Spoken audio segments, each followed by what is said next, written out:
Hello and welcome to Realexcel Epilepsy Portal. If this is your first visit to our channel, consider subscribing and pressing bell button to receive notifications of upcoming videos so you don't miss anything.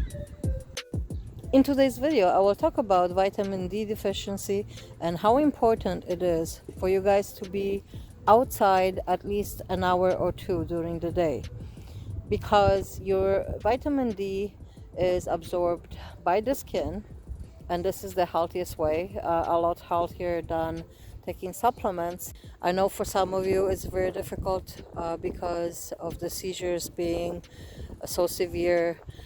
Get somebody to help you to be outside, because vitamin D helps you to build your bones. Now, what happened to Virginia was, as you have seen in the previous videos, that she broke her bone because her bones are actually very brittle. We wouldn't have known at all that her bones were bad if the doctor didn't do the surgery on her.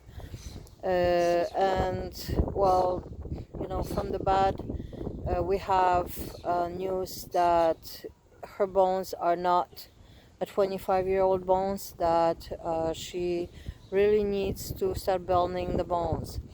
Now, Virginia has had vitamin D deficiency for a long time, and even though despite me telling her to take the supplements are not gonna do the job. Guys, if you are home pretty much all the time, which I mean this winter Virginia was probably out in the last 5 months, maybe like 4 or 5 times altogether. That's 4 or 5 times, so like one time a month. You need to be outside every day for at least 1 to 2 hours to get the 10,000 IU, which is 10,000 IU of vitamin D.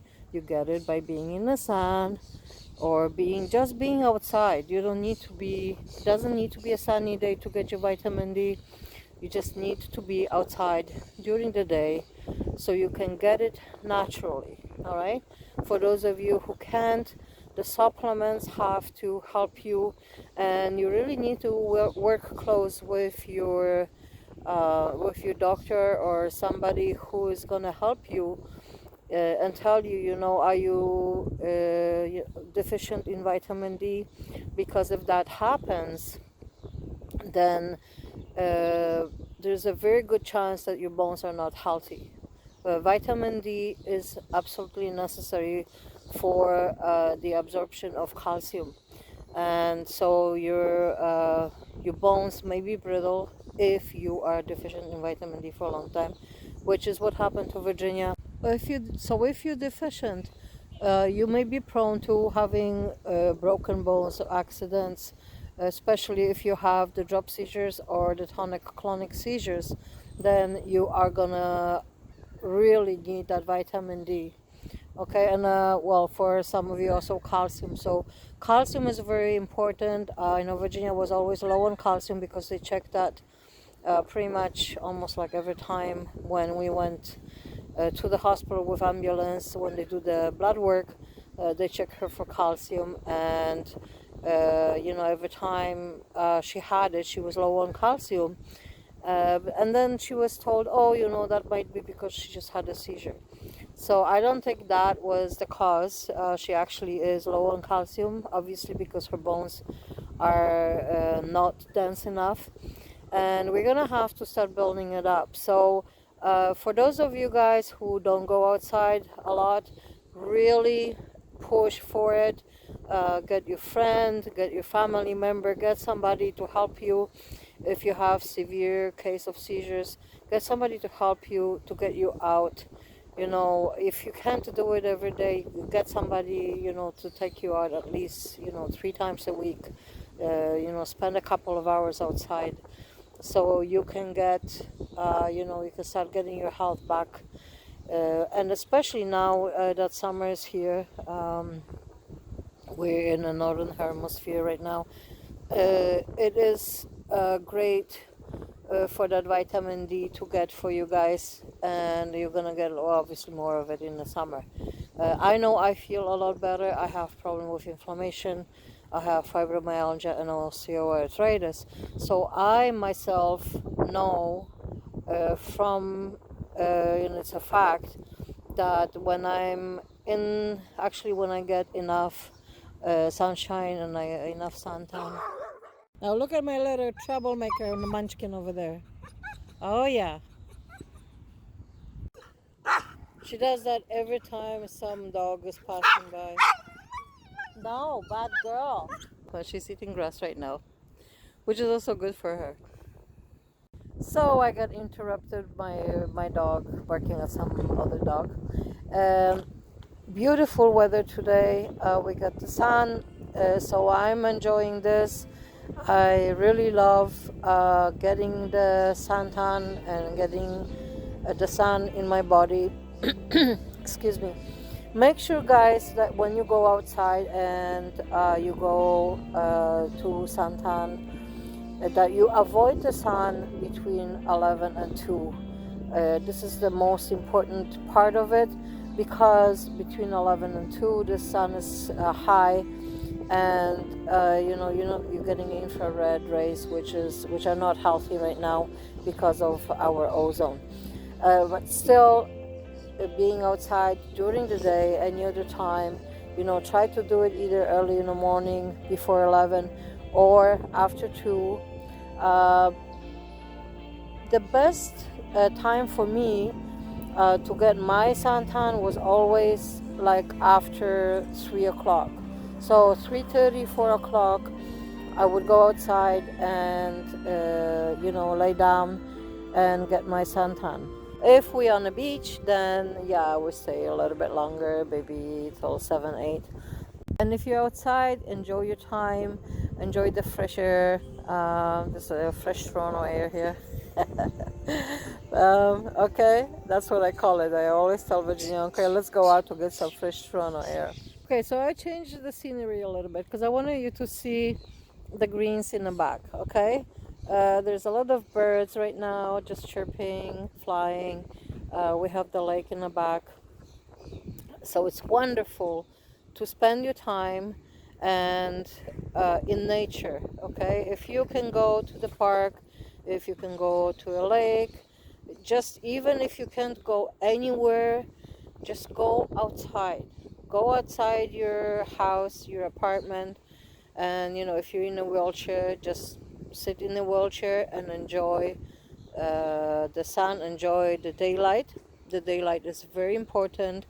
Also, it's very important for you guys to go and sleep at night because your body produces the natural melatonin. Okay, a lot of people with epilepsy, like my daughter, she has been staying up at night for years and then sleeping during the day, which obviously prevents you from being outside because you're sleeping. And then she would wake up when the sun is already down. That's not healthy. That is really, really bad. And I've been really pushing, and convincing her to change her schedule and to make sure that she goes to sleep early and that she gets enough vitamin D and that she's up during the day. The daylight is the healthy way for you guys, okay? So if you are a nocturnal owl, look to a possibility of changing your schedule. If that's not because you have to do it because you work at night, and that's a different story. You might even consider going to work during the day if your health is not good. All right, because your health comes first. When somebody is not healthy, they're obviously, they want to be healthy and they're willing to, give anything to be healthy. And so make changes if you are in a position where you're inside all the time, when you're home. Sorry, just checking on my dog. if you in a position where you're inside all the time and you know you can't go outside, I already said that, get someone to help you to come out. All right, get a friend, even if it's once a week, twice a week, whatever you can get. You know, get a family member, you know, to take you outside, even if it is out the door. Because I told Virginia, you know, even if we don't go out anywhere, we can just go in front of the building, like sit, and you know, just sit there for an hour or two. She can watch people passing by. You can probably, you know, talk to some neighbors or whatever. You don't have to talk to anybody if you don't want to. You can stick your nose in a phone. But what's important is that you're outside, okay, that you get that 10,000 IUs of vitamin D the natural way. The natural way is a healthy way. Okay, if you want to be healthy, you have to be as natural as possible, and that's what I am. That's my message today. Okay, getting vitamin D the natural way, if you can't. Okay, if you're not, and if you're not outside every day, that means you need to supplement yourself. With vitamin D and possibly calcium as well. All right. So vitamin D, calcium, magnesium usually go together. Then you need also vitamin C for the absorption of calcium. So you know, it's a cycle, and make sure that you're getting enough of these vitamins as a ratio. Consult someone, because you know, I'm not a doctor. I know like how much of vitamin C and vitamin D I give Virginia right now, and I'm pushing to increase it because she's not been taking enough, even though her doctor told her to take 4 pills. That was about, I don't know, about 3-4 years ago, and she hasn't been. So now I'm gonna be pushing, you know, for her to take more and see if her health improves, because we have tried everything, and you know, her health is still not okay. Obviously, her bones have suffered all that vitamin D deficiency, and now she has suffered the breakage because she had a fall seizure and she broke her bone. Okay, so my dog is acting out. I have to finish up. I will put 1 or 2 links below the video to get for you guys to get some vitamin D if you don't already have a supplier. Now, if you're in the States or in Canada or any other country, I guess I'll put one from Amazon, so you can get it from Amazon. All right. Lots of love to all of you, and see you next time. Now, don't forget to like, subscribe, and share for epilepsy awareness.